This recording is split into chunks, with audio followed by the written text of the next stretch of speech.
And now, your official TigerBait Postgame Show with Mike Scarborough and Preston Guy starts now.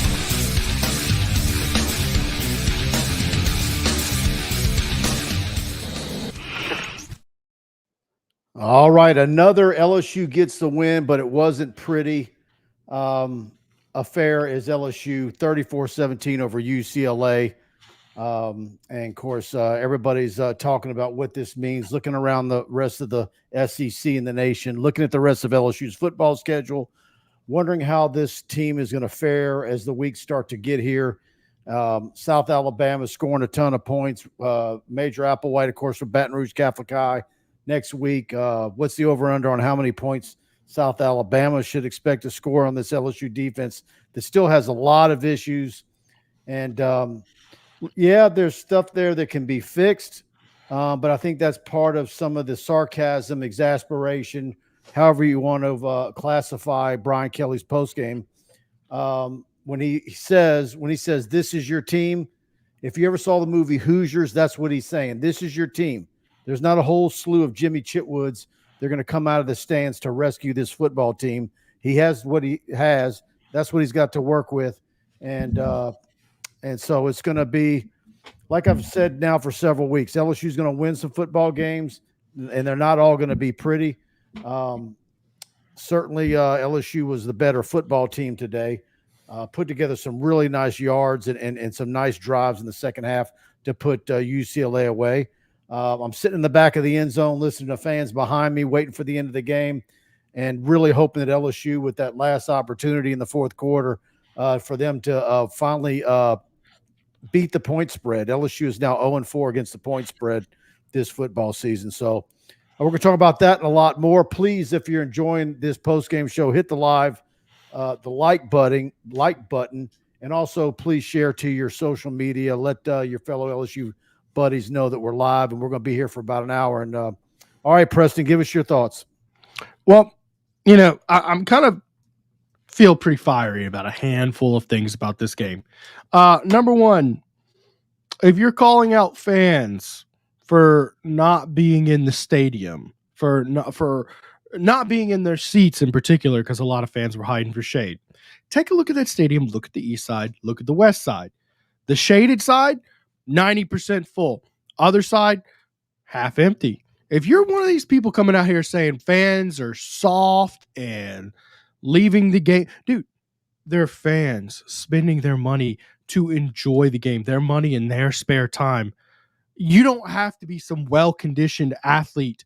You're not part of the team. Let people enjoy themselves and do what they want. And my God, it was hot and toasty. So anybody calling I don't think, there's a lot of people that did leave, but there were many thousands that were actually down below watching the TV monitors. They were in the hallways hiding in the shade because it was a heat index close to 100 degrees. It's hot. And look, unless you're the one who has to deal with the medical fallout of dealing with this heat, I'm talking about sunburns, I'm talking about heat strokes and everything in between. Bryce Kuhn reported 70 people had to get medical attention. That was at halftime. So that means well over 100 for sure. Unless you're one of those people who has to deal with the medical and health and just general suffering fallout, shut up and let people do what they want to do. It's ridiculous. It's hot. It's a football game. It's for enjoyment, and look, yes, those people need to be aware of the optics of their favorite team, how their favorite team looks when the stadium's empty, but people know that. People already know that. They're making decisions accordingly. Well, so I don't think you need to sit there and suffer to make a football team look better. Well, Jacques asked the question of BK about, 2:30 kickoffs in September, and I get it. Evidently, and I was told, a buddy of mine in Lafayette, that the Cajun field, they ran out of water for the fans by halftime. Now that's inexcusable on them. Yeah, that's. But either way, it's money, it's TV.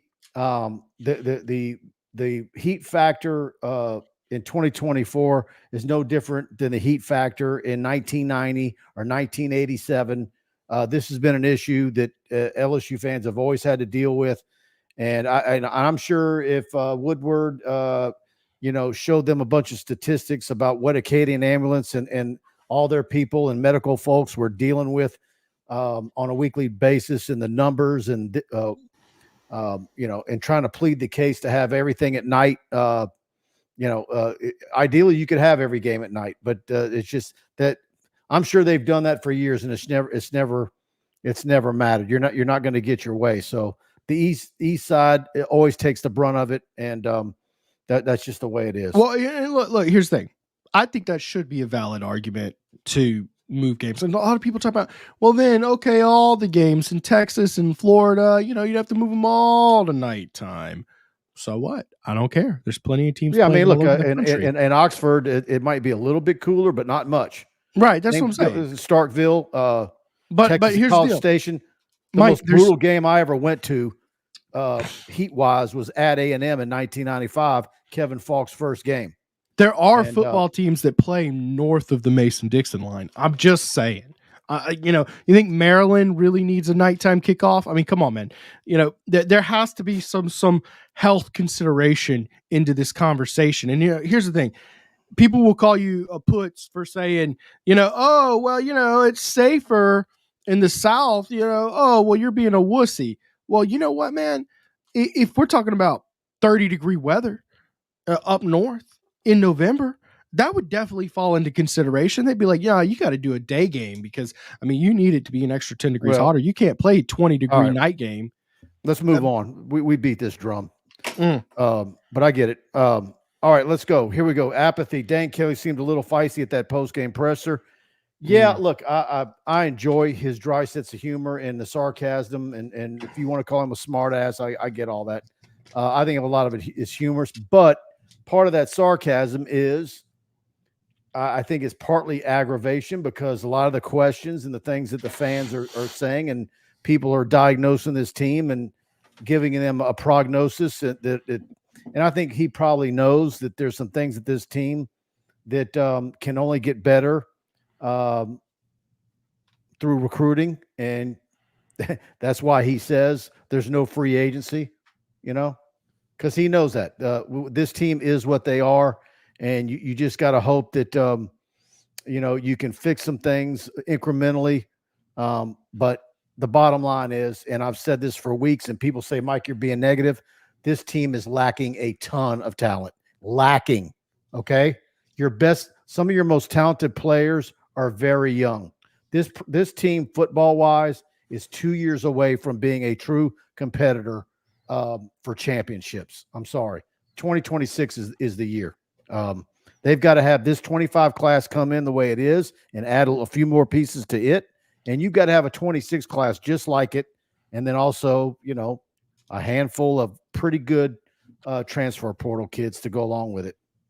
I want to comment on Brian Kelly's presser while we're fired up here.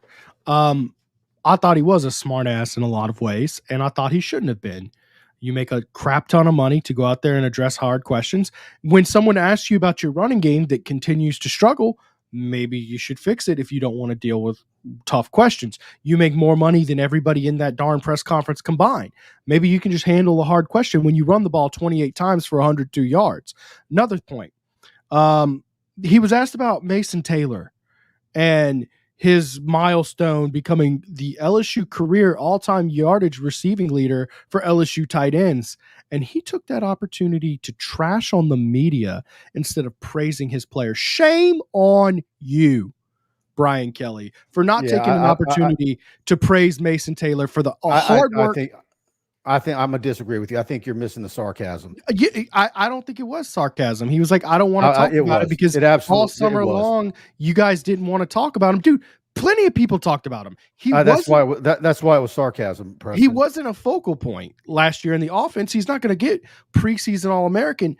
People gave him plenty of praise. Preston, we talked a ton about Mason Taylor. We talked a ton about him. So why are you sitting here not taking an opportunity to put out a good quote on your player? I don't know. Maybe it was lost on me. Maybe I didn't catch the sense of humor, but I really felt that as the head football coach, you should be taking this opportunity to praise Mason Taylor for such an incredible accomplishment. Arguably, the best tight end in school history now, arguably. I don't really have all the tools to the argument, but that's how I feel on that. All right, let's roll. When will BK put together a 4-quarter game? Yep, another slow start. Colin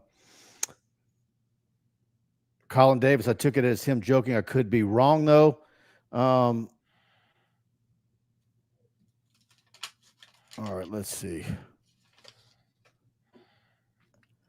BK has a really weird sense. He's got a very, very dry, sarcastic sense of humor. I think I've always gotten his humor. But I'm kind of a smart ass myself. So from one smart ass to the next, I get it. Yeah, Colin Davis, man, that Perkins injury did not look good. All right. I don't know what that's going to end up being. Am I the only one who, when I saw it, I thought it was a head injury? No, you're not. That's what I thought. He whacked him real good, but then they started working on his leg and he started limping off. So I guess something rolled kind of funny, but he needed a lot of help off the field. But once he got to the sideline, it was progressively getting better. That leads me to think that it was an ankle that got rolled kind of bad, maybe an ankle sprain or something. So that'd be a good case scenario if that is the case. All right, everybody. Please hit the like button if you're enjoying the show, as always. And as always, each week we're brought to you by attorney Kenneth Haines. And let's go ahead and hear from Kenny. Kenny Haines is a proud 1989 graduate of LSU Law School with a passion for justice. Kenny stands out as the only lawyer in the state, board certified in both appellate practice and family law. Drawing from 34 years of trial experience, Kenny has navigated the most complex aspects of real people's lives. If you need help in Northwest Louisiana with a family issue, legal issue, or a highly skilled trial attorney, call Kenny 318-222-2100. All right. And, of course, Kenny is the unofficial official lawyer of TigerBait.com, and he reserves the right to think most clearly for a paying client. And we thank him, as always, for being a part of TigerBait. All right, Brad DeVee with a super chat. Thank you for that. Would the secondary be further along if BK would have retained Corey Raymond when he was named head coach? I don't think so. And I'm one of the guys who is, I don't want to use the word skeptical, but I'm not. I still want to see some more growth at that corner position. Look, I don't care what you say. They couldn't be further behind. Let's put it like that. Second off, Corey Raymond, you can talk about his on-field coaching, and a lot of his secondaries at LSU and Florida really struggled, but he would have been recruiting better. I certainly think he would have been recruiting better. They took in a lot of 3-star developmental guys. They weren't hitting on the kind of recruits. There was no DJ Pickett that they hit in the last couple of years with Steeples and company back there and Kerry Cooks. Yeah, if you would have said which of the DB coaches would have liked to have seen Kerry over, it would have been Bill Bush. But, interesting. Yeah. Maybe he'll pull in Joe Burrow again. Yeah. Thank you for that, Brad. Big time. All right, let me scroll up and John Parker. Hold on. John Parker, Mike, I agree with. We are lacking talent on defense for sure. The players play hard, never quit. They absolutely do, and that's why I'm. You can look at this team and look. Swinson's having a fantastic season, and I think he's going to be an NFL guy. But I mean, I see some of those other defensive linemen at times, and it looks like they're on roller skates. They're just getting moved out. Savion Jones has his moments. I think this staff, for the most part, the new coaches, you just got to give them time. But can't you see the impact of these are the same players that were on this defense a year ago? Can't you just see the impact of the coaching with these guys? I mean, I remember pointing out to you in the press box one of the plays that Savion Jones made on the quarterback on the outside contain. I was like, hey, a year ago, he's not there making that play. He's getting beat to the outside. I think the coaching has paid tremendous dividends for the line. When BK says what the things that he says about Coach Peoples and being the best edge or defensive end coach in the country, I think he's right. And I think Savion Jones and Swinson and others. I think once they get tested and everything with the NFL for the NFL, I think those guys are going to be glad that they got whatever time they got with Peoples, because I think he's making a difference for them, for their futures beyond LSU.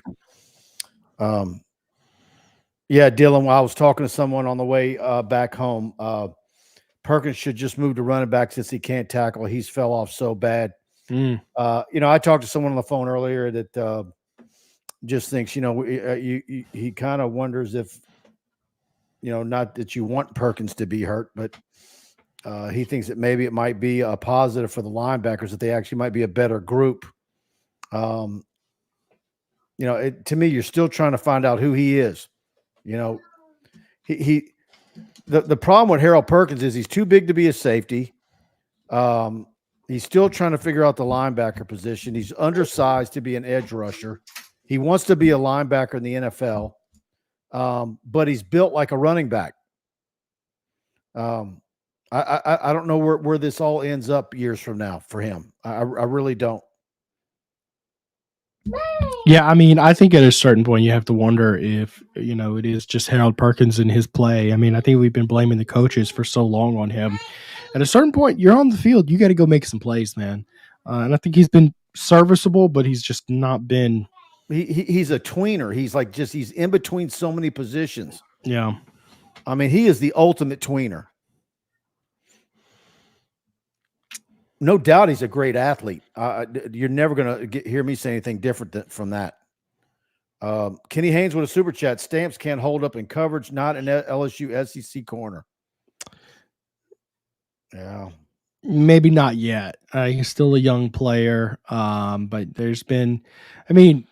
there's a lot of players in this defensive backfield you can say that about. I mean, a lot of people could say that about Major Burns, and he did make a good play today. I mean, some people think that about a lot of players in the secondary. I think ultimately LSU's ill-equipped in the secondary. I just don't see the players, and they're left to their own devices. And man, I think Spears is going to be absolutely great. Sure, but he just needs time. He's a baby. He's very young and very raw out there, and we saw that a bunch tonight. So I think he's a physical specimen. It's going to take him some time, and a lot of these players in the secondary are still very young players. So that's why it's nice to have a guy like Zy Alexander there with so much experience that he brings to the table. Kenny, thank you for that. Elmo Domain with a super chat, no comment, but Elmo, if you want to type one in, I'll make sure to get to it. You didn't put a comment in there, but Andy Whitaker, I'm getting tired of the ABC music. It sounds like a golf program. Yeah, look, man, these 230s deal, the fanfare or the popping, whatever you want to call it, that came with CBS, it's just not the same with ABC. It's just not. It's just another game. Pegasus J. Perk doesn't get a sack and he's considered useless. I'm not saying he's useless. I just think it's, what is he as far as every down on the field? I believe the term we used was serviceable. Yeah. Bearded Dragon, this team needs corner help really bad, and I hate seeing Alexander go down again. Chucky, just look at Tennessee's players' tackles. One-on-one is very good. Why can't LSU do this? It's a good question, man. Because you've got undersized guys. You've got a hodgepodge of a lot of different reasons on that defense, but it really boils down to, I don't know what is the total number of players that rotate and play defensively in any one game. 25, 30. How about recorded a stat? 1, 2, 3, 8, 9, 10, 11, 12, 13, 14, 15, 16, 17, 18, 19, 20, 21, 22, 23, 24, 25, 20, 26 recorded a stat. Okay. But then you have to look at player participation, who got in and didn't record. Yeah, I just don't have that in front of me. But it's a deal where it's okay. Let's say I'll round it up to 30. That maybe there's some players that look. There's a 27th. I just noticed in another Savion Jones who just recovered a fumble. So yeah, 27 are actively involved in this defense. Yeah, that's So a lot. Of the 27, and it's a broken record thing for me again. Of the 27, how many are all SEC type of players? And you pull some of the freshmen out. Look, Braden Swinson. Swinson is. Savion But Jones. If you're going to be a team where you're being discussed in the same breath as Georgia and Ohio State and Texas and everybody else during this time period, yeah, you got to have more than just that. Right. You've got to be able to talk. You need to be able to talk about 5 guys for sure, and then maybe have 3 or 4 guys that you can maybe make an argument for. Yeah. Well, look, here's the deal, man. I think they missed on some recruits early on in the BK tenure, and a lot of it was transfer portal centric type recruiting. And I think right now they are cooking in recruiting. They're getting, they're doing a very good job. And Louisiana is absolutely loaded in 2026. And we already know what the 2025 class is looking like. I mean, look, I know this is year 3 and expectations have arrived, but, I really do think that this is heading in the right direction. Even though I'm kind of closing into the reality that this is not that great of a team this year.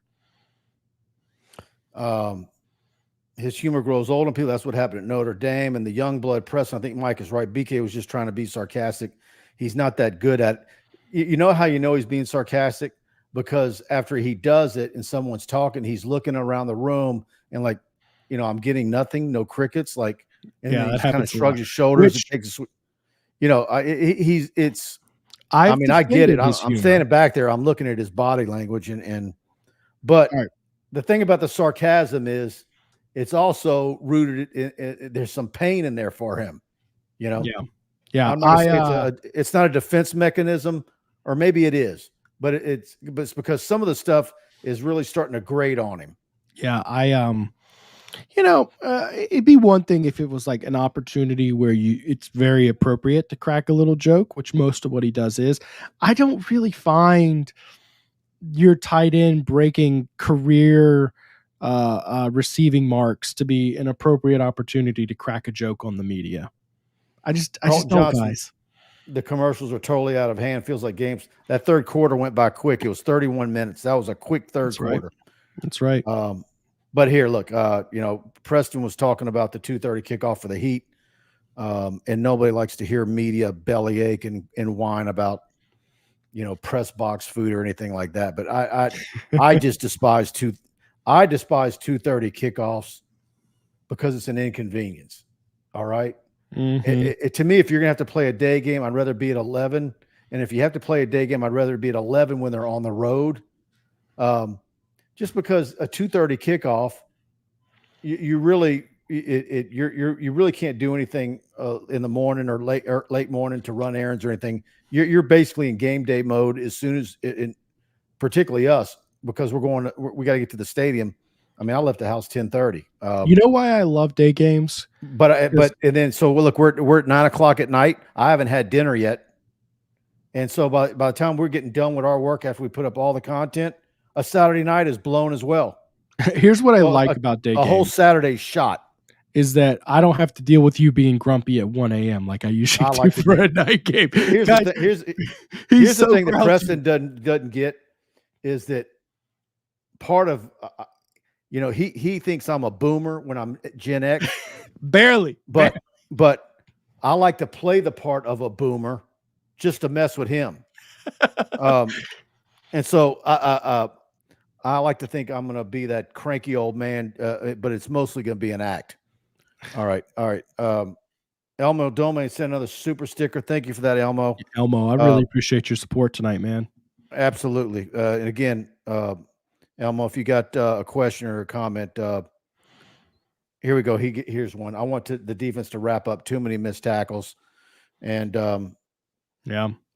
Mike, you look as sharp. You dropped. Yeah, man, I've dropped 16 pounds. I got on the scale back in June, man, and I freaked out and hadn't missed a workout since. All right.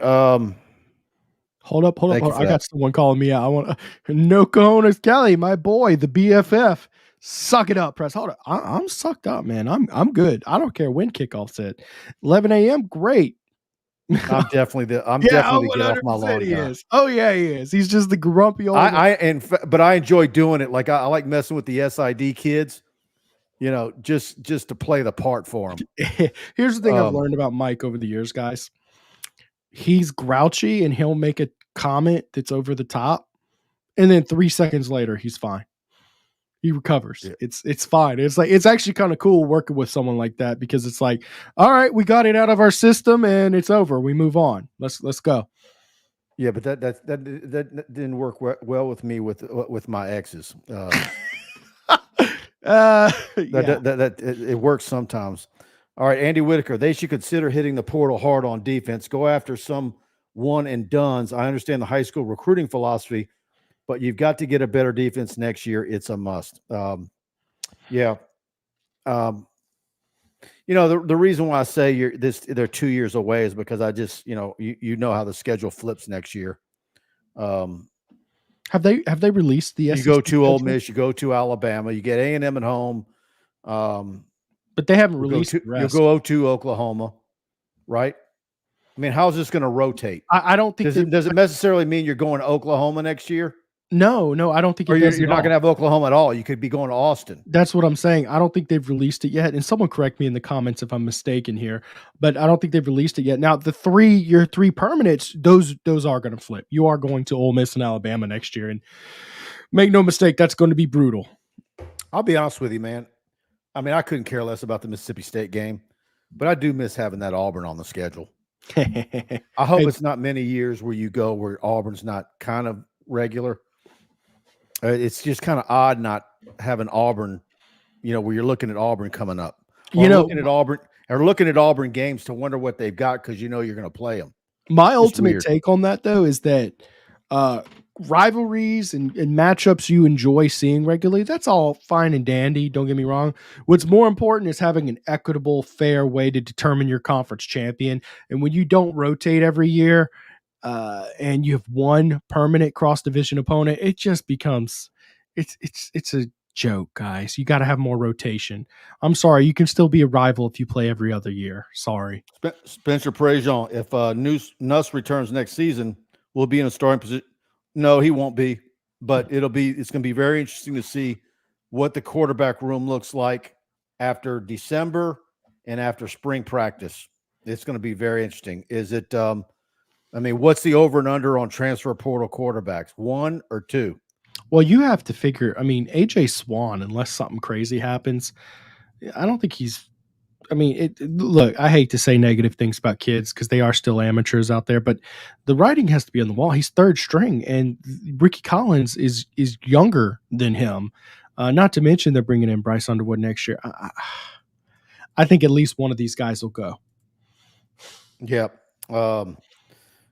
Rick Cloetti, State and Auburn suck this year, and they're not on our schedule exactly. Man, what about Arkansas, man? It's you guys tell me in the chat. I know there's some of you that follow Arkansas, or I know there's a few guys, LSU fans, actually living. Is Pittman possibly? Could he be safe? Look, I know Auburn's not any good, but look, when you go on the road and beat Auburn at Auburn, he had Oklahoma State on the ropes. What does he have to do? Does he have to just win 6 games? I think so. I feel like I'm kind of hoping that he ends up saving his job, but the reason I'm getting at is what Colin Davis says here. Arkansas seems like a dangerous team when they don't turn the ball over. Right. I was telling Preston earlier and talking to some of the other media while we were waiting for BK in the locker room that Arkansas, look, man, you look at all these games. I think this South Alabama game next week is not going to be.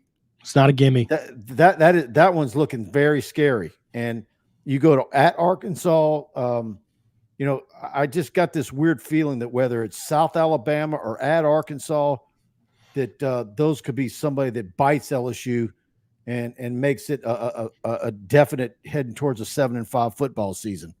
Whereas I've got them 8-4 right now. I don't know. Yeah, Don says Arkansas is sneaky good. All of a sudden they put together a as good of a game as they can for at home for LSU, and then LSU boots it around a little bit, and next thing you know, you've got a disgusting loss. I'm just saying, and you think Major Applewhite's going to be fired up to get a win in his home city? He played quarterback here at Catholic High. I'm just saying, he's going to be pumped up. So South Alabama, no gimme.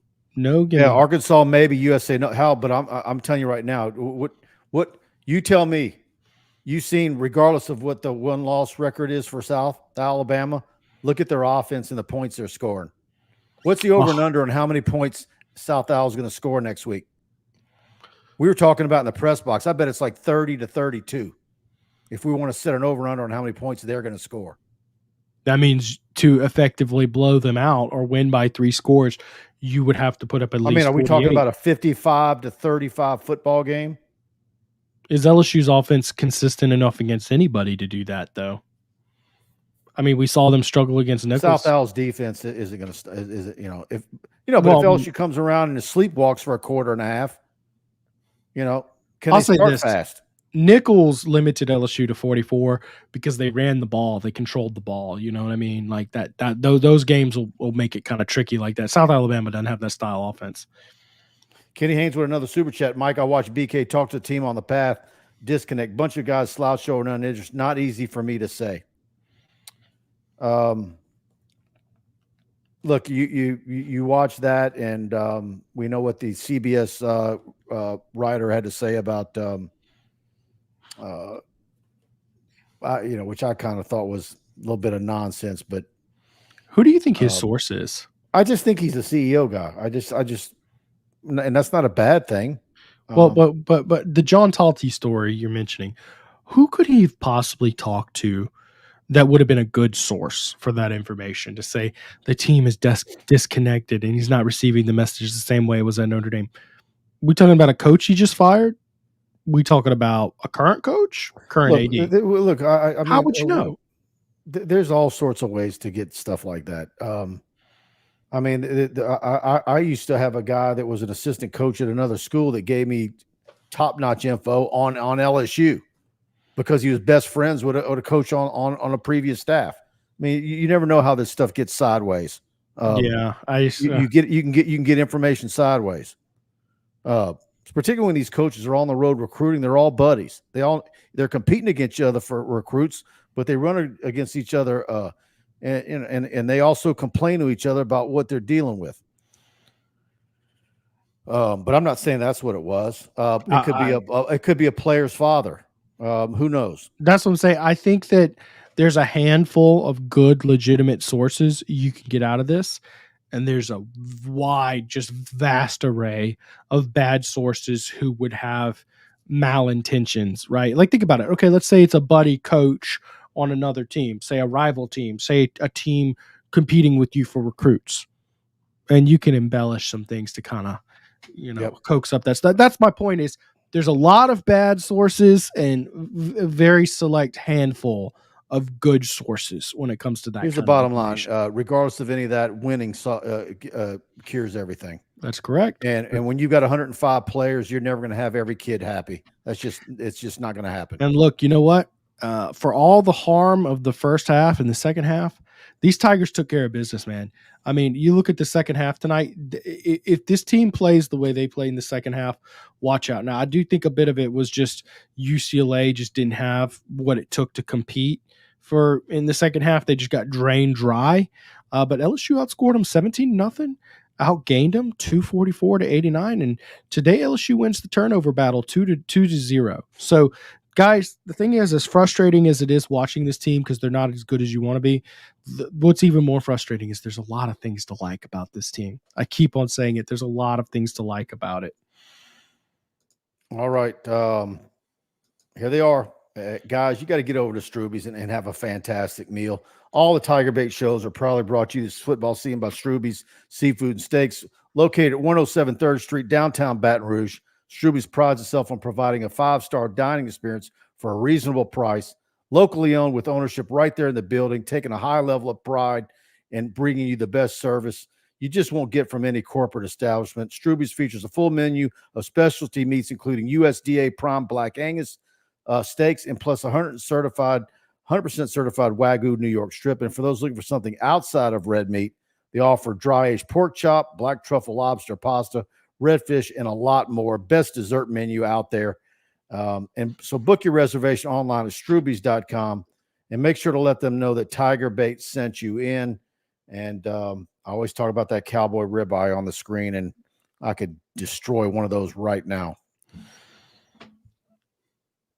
Love that. All place, right, man. So good. Yep.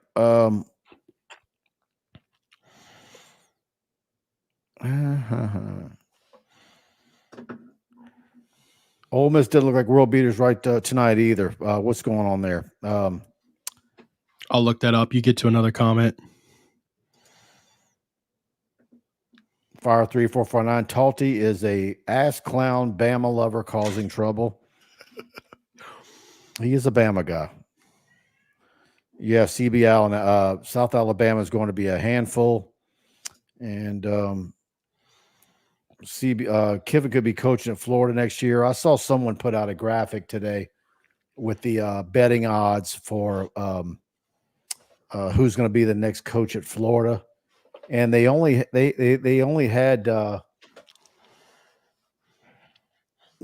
Kiffin in the middle of the pack, which I thought was not very much incorrect. I guess the reason for that being, I've been seeing some reports coming out that Kiffin might not be interested in Florida, because there's some people who don't think Florida is as big of an upgrade from Ole Miss as you might think. I don't know that I agree, but it's in the eyes of the beholder. By the way, Ole Miss is up. I can tell you, I've got it from several. I've been saying this for months, and I've got multiple sources on it. I'm gonna say that I think there's been discussions before this season even kicked off. That'd be wild. Ole Miss is up 24-7 on Georgia Southern. So I don't know that.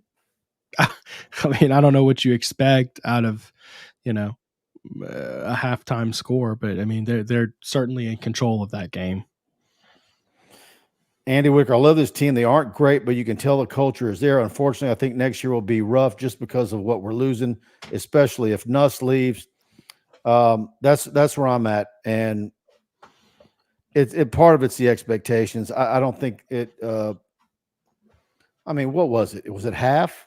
Was it half the media that had LSU going 10-2? Local media, probably more. I'd say. That was ridiculous.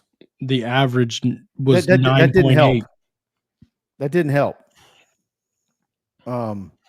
That was totally unrealistic. Did anybody in the local media have 8-4 or below? Because I know we both went 9-3. I went 9-3, but every time I'd say 9-3, I was letting you know that I'm right. The fact of the matter is, I was thinking 8-4, but I went 9-3 just because I didn't want the grief. You're afraid of the smoke. Yeah. Hal Jube and Mike, is it basketball season getting low? Sorry, I had to. No, Mulkey's Monday and Matt McMahon Wednesday, and we'll be at both of them.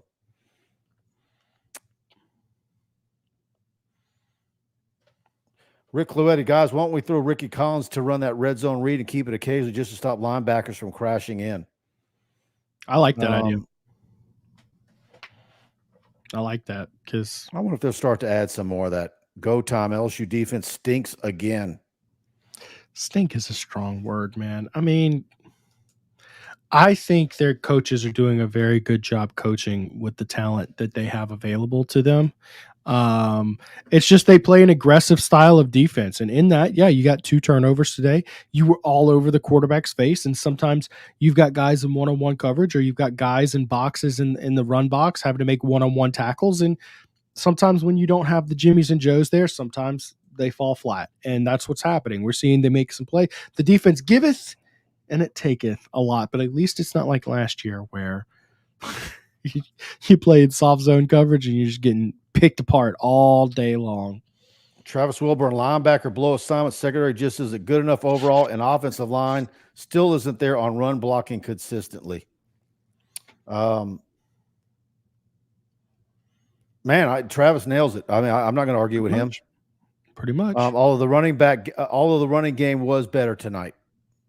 And Caleb Jackson did some nice thing. Also, running backs on receiving the ball. Caden Durham again. Josh Williams.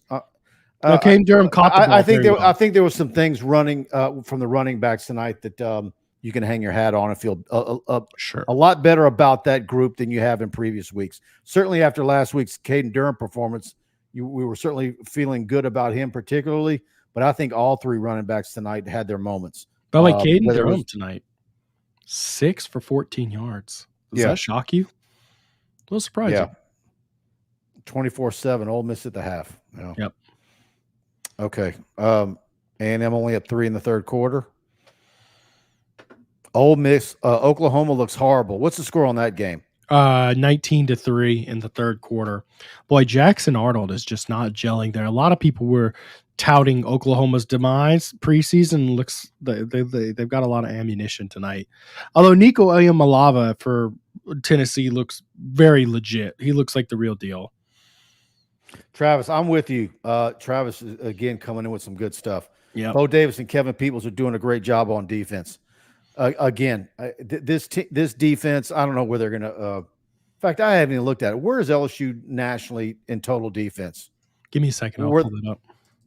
I mean, are they? What are they? You know, that was the whole deal. Can they get them where they're in the 40s or the 50s, and that'll be a market improvement? I mean, I don't even know where they're at right now. But and look, I think the defensive line is still a sore spot. But I do think those two coaches that Travis talks about are getting everything he can out of those guys. And again, particularly the edge guys, Swinson and Savion, man, they're really doing themselves some favors. And Peoples is a big part of that. I don't – when BK was laying it on thick weeks ago talking about how he's the greatest ends coach in the country, I don't think – If he's either 100% correct or he ain't far off. LSU ranks 91st in the country coming into this week on total defense. That's not good enough. That's not. I mean, that ain't gonna cut it. And considering Nichols is one of those games, based on what it was last year and what you would hoping it would be with a new staff and an influx of some talent. I mean, you would hope that you could get them in the 50s, 40s.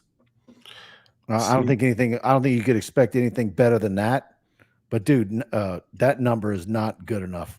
All right, now hear me out. After today, they only gave up 295. They were giving up last week's stats. It's last week's stats. I don't have it updated. I'm sorry. That won't be till earlier in the week. It should drop down about 20 or 30 yards to about in the 350s, which will put them probably about 80th in the country in total defense, somewhere in that ballpark. Yeah, that's meh, not great. Yeah, that's not good.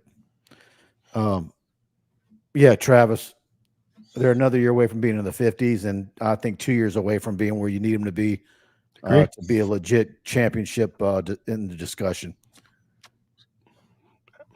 Can't agree more. DA, where did y'all sit on BK passing on the 10-second runoff? That's an interesting one. I don't know. Did you caught that situation on the penalty? I didn't catch that. Yeah, I was down on the field. I'm trying to remember my best here. Right before the half, I think is what he's talking about, where there was like a holding call on UCLA, right? And he passed on the 10-second runoff, and they ended up scoring with 2 seconds to go. I'd want to know all the details and variables. Sometimes it's hard when you're in the press box to get all that. But ultimately, yeah, it looks like he should have let the clock run off, if I'm not mistaken. Absolutely. All right. Yep. Got a brand new attitude, like bing bang boom on a pink balloon, like I just do what I wanna do, like ooh, brand new.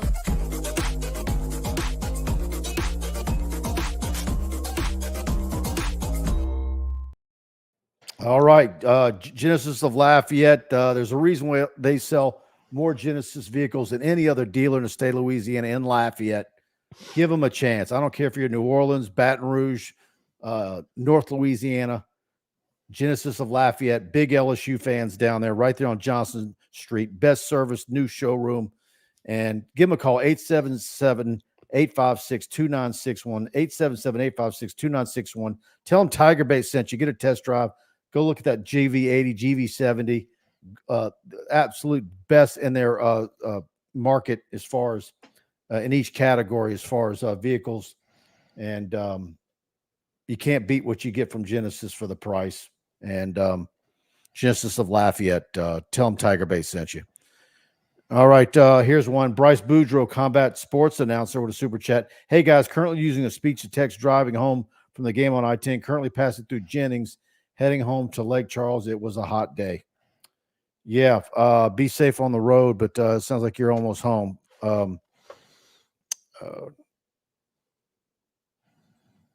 Stop off at Iowa and get you a do you know that the only Cinnabon in Louisiana is in Iowa at that truck stop?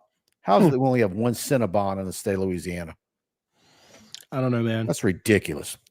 I guess Caroline's is doing all the heavy lifting for us. Yeah, in terms of sweets. Yeah. Rick Cloetti, LSU is still throwing the ball 61% of the time today. We need to establish a rush by attacking the perimeter with speedster Durham. Well, I agree with BK, man. If they're going to stack everybody in the box and you're going to have the success that Nussmeier was having throwing the football, he was guessing at the stats. And what was it? Yeah, 352 yards passing, 32 of 44. He ended up with a quarterback rating of 162, 3 touchdowns, no interceptions, nearly 75% passing completion. If the defense is going to do that, just carve them up. But time of possession, I think that was a number that he had to have liked tonight, 33-26. Yeah, I ultimately think if you're running back, your running game is going to be anemic. Why take the ball out of Nussmeier's hands? I mean, I like the 61-39 spread because you're running the ball enough to keep him honest. There's no doubt about that. And quite frankly, you're running barely effectively enough to keep him honest. But your bread and butter is passing the ball. You are best when the ball is in Nussmeier's right arm. Period. So, yeah, I think that they shouldn't take it away from him, especially if you don't have a dynamic running attack. Yeah, Carvis, the check downstairs are basically runs. A lot of those throws to the backs, I mean, those are really, and we saw them work on that a ton in all the August practices we went to. And Caleb Jackson's turned to a very good pass receiver. LSU's backs are very good at that. So, all right. 20-17 A&M over Bowling Green in the fourth. Yeah. Pegasus J. Hal Judesman. I think everyone's so locked in on our problems that they're not realizing everybody. Yeah, and Pegasus, that absolutely can happen. I know me doing my job, my tunnel vision is all LSU. And most of college football have a lot of issues as well. LSU's not the only one, but yeah. Look, the thing at LSU though is your aspirations and your expectations are that over a 5-year period you're probably in the playoffs 3 or 4 years out of the 5. Yeah, and you expect, and when they're talking about who's going to win the SEC and who's going to vie for a national championship, you don't want to go too many years in a row at LSU where you're not even in the discussion. That's right. That's right. I think that ultimately we're in an era of football where the portal giveth and the portal taketh. You can sustain success more consistently when you're building through recruiting, which is what BK wants to get to. Not there yet, but I think they are going to get there because you get players in your program for 2-3 years at a time or more. But there are teams that, look at Florida State. They whiffed on the portal, and you see the repercussions. They're about to lose to Cal tonight too. They're trailing 14-9. Or no, they're winning 14-9, but Cal has the ball in fourth quarter. Brad David, Mike, how did Les Miles always have much talented rosters? Kelly's teams don't look as physical. Well, that's pre-NIL era. LSU was recruiting at a very good clip. And if you're talking about the first handful of years, obviously post Saban, he inherited a lot. I was joking with Jacob Cotrera in the elevator before the game. No, it was halftime. Said, man, they could use you in some of your teammates from your time period. And I said, let's start with Dorsey. And he was laughing. He goes, I could probably give them 2 plays, but yeah, it's different. And I think part of it too is Louisiana's giving you different things at different times. We're in an odd cycle here where the positions that you really most need to shore up, the state's just not giving you. I mean, it used to be a given that Louisiana was not very good with offensive linemen. And then you've had a run here in the last handful of years where Louisiana has been fantastic as far as marquee national 100 caliber offensive linemen. But now your defensive linemen have been rare. We've got Jakeem Stewart that we're talking about. And of course, now he's not participating. He's at Carr and eligible, but reclassifying for 25. He was 26. We're going to see how that all plays out. I noticed that no network has officially switched his profile from 26 to 25 yet. But that's the plan. But it's not like you've got 2 or 3 really good defensive tackles in the state of Louisiana every year, and you can stockpile them. So that combined with the multiple D-line coaches and the bad luck they've had there. But honestly, you're in this predicament, and the only person that the buck stops with Brian Kelly. And so I think that's why you're a couple of years out. And worth noting on this roster, I mean, you've got seniors on the team, but how many of those guys are guys that have been in your program for 4 and 5 years? Not many. You got like Greg Penn, Savion Jones, but I mean, Garrett Dellinger is there for sure. But most of these guys are portal guys, and you just don't have players sticking around with the program as long as they used to, like under Les Miles. Absolutely. All right, guys. Let me give you a suggestion. Capital City Grill. You're looking for a brunch spot tomorrow. I'm probably going myself. They start their brunch at 11. I'm telling you, we're regulars for brunch, me and the missus, and you're not going to beat Capital City Grill. And the parking is so easy on a Sunday downtown. And fantastic menu, sandwiches, the works. And if you see me down there, please come say hello. But bottom line, 100 Lafayette Street. They're your ideal lunch and dinner spot. And they feature a wide variety of sandwiches, burgers, seafood, pasta, steaks, everything priced below at $30 or below. And so the brunch is from 11 to 2. And but you can also get sandwiches. They're open until 3. But the brunch ends at 2. And they've got the mimosas and the whole works. And so if you're in town from out of town, you're in a hotel and you're heading back tomorrow, hit Capital City Grill on the way out. Trust me, you'll be happy. So you can even book a reservation if you want to, but it's not necessary. But capitalcitygrill.net. Head over to capitalcitygrill.net and look at their menu, and you'll see what I'm talking about. And trust me, you'll enjoy that meal.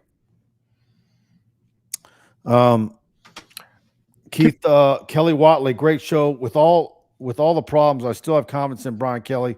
I believe we all get too impatient. I know I do myself. Go Tigers. Yep. I mean, I think whether you want to or not, you're going to be with Brian Kelly for a while. And I think that, it'd be nice to say after 3 years, you've had enough time for results now. It's not like the guy's out there losing 90% of his games or anything, guys. Like, we're talking about a coach who is now, let's see, 23-8 at LSU. Is that right? 23-8. you could be doing a lot worse than that. CBL, Mike, I'll see you at that brunch the day after Bama. Y'all do me a favor. These guys obviously are a big part of our TigerBait sponsorship and what we do here. When you go to a place like Stroubes or Capital City Grill and you're at the hostess stand, just say, hey, by the way, I'm here because I saw y'all on TigerBait.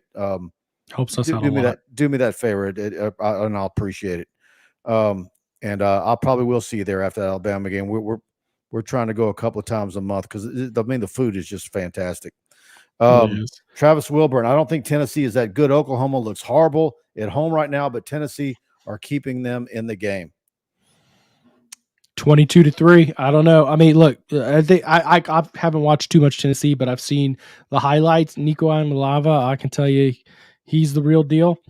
But yeah, I mean, it looks like a lot of field goals are keeping them in the game right now. Rick, Chloe, are y'all going to do another meetup? We didn't do one. We were going to do one in August, and next thing I know, weeks passed by and we didn't schedule it. We were going to do one, I think the third week in August, but we need to do one. Maybe for the bye week. I always think I want to do it like on a Thursday if I can. But that's always tricky with now BK doing his show on Thursdays. We got to figure something out. I'd like to have a little, cocktail party or something where TigerBait folks get together. And but yeah, I'd like to meet you as well, Rick, and everybody in person. I want to bring up something real quick, a little off topic here while we got a break here. Texas, Arch Manning starting tonight. If you had to guess what Arch Manning's stats look like against UL Monroe in the third quarter, what would you guess? Like diced them up, right? 190 yards and 4 touchdowns. Okay. 11 for 21. So 50% completion. 214. So right on the yards. 2 touchdowns, 2 picks. So not exactly the debut. On SEC now this morning. By the way, ULM would lose to Nicholls State. They're awful. They're pretty awful. General Booty, by the way. Nicholls State, and I'm giving Nicholls State credit. They're a good football team. Shout out Southland. General Booty, nephew of Josh Booty, looking very much so like his uncle at LSU. 8 of 19, 42 yards and a pick tonight. So no, ULM is not very good. They were hyping Arch Manning up this morning as the Heisman favorite for next season. Oh, he's so great. It's like, guys, look, I'm rooting for the kid because I had a relationship. We filmed him a bunch, but I was on the ground. I saw him in person. If his last name was something else, he was good, not great. Nobody filmed Arch Manning more than Garland Gillian, and he was in the in the post game and talking about Arch, and I'm like, if he goes off and goes crazy, and I'm like, the hype will be 64 times greater than the hype that you started, Garland.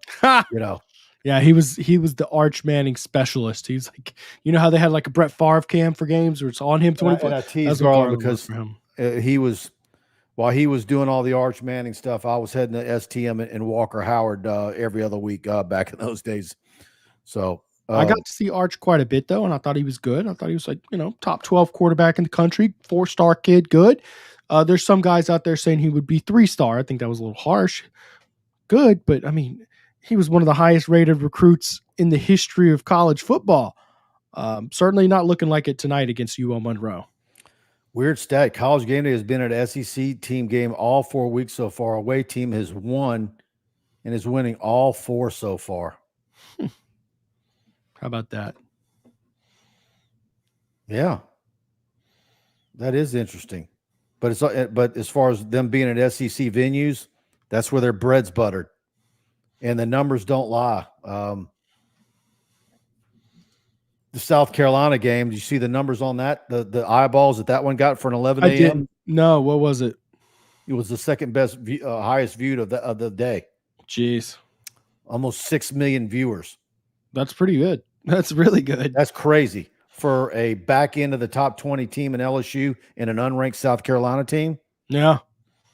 And the people who tuned in got a well of a game. Like I said on the post game last week, South Carolina and LSU fans were nauseous the whole game, but the nation tuned into a good one, entertaining for them. All right, All right. Anything you want to add on the way out? No, I do want to say this week we're going to be doing our Monday night show on Tuesday night. As y'all all are probably well aware of, Joe Burrow versus Jaden Daniels for the LSU Heisman Bowl on Monday Night Football. Not only we talk about ESPN and their ratings, my ratings will tank during that game, so I'm not going to do it. But also, frankly, I would much rather watch that game than do my podcast that night. So we'll be there Tuesday night with Zach. I don't know what this is about, but he's taking a shot at you, and I'm going to Josh Forbes. Hush, you fool. Yeah, I'm selling out for your sake because look, none of y'all are watching me on a Monday night when good. Come on, Preston will have 13 viewers going up against Burrow versus Daniels, and you guys know it, so it'll be good to have it, his show on Tuesday night. Buddy and I will be on Wednesday night, and it's going to be a busy week. We got, of course, everything with BA, BK, a lot of recruiting stuff happening. We got men's and women's basketball, Mulkey on Monday, open practice. All that footage, press conference. Matt McMahon, man, I'm telling you, man, there's a lot of buzz about men's basketball. They're feeling really good about what kind of team they're going to field, and it's actually going to be a fun team to watch. Putting 4 guards on the court and the style of play that they're going to have, for this team, and making that talent work. And so, going to have a lot coming your way on TigerBait on the site and on here on our YouTube channel. And again, if you enjoyed the show, please hit the like button on the way out. And as always, there's probably about a half. I look at the stats. Half of y'all aren't subscribed that watch the show. If you haven't subscribed yet on this YouTube channel, please hit the subscribe button. And if you want to hit those notification bells, anytime we go live or upload an interview or a press conference, you'll get a notification sent to your cell phone. So, all right, everybody. Thanks, Preston. And good night, everybody. BK Nussmeyer are on the YouTube channel if you haven't seen that yet. And we've got all of our stories posted on tigerbait.com. And 3/4 of that is all free. So please go check it out. But if you haven't subscribed to TigerBait, go check it out. $1. And you can get 1 week for $1. And check it out, and I think you'll enjoy it. I'm on the message boards day and night. If you got any questions, post them there, and I'll get to them all day, every day. So good night, everybody. Y'all have a good rest of the weekend.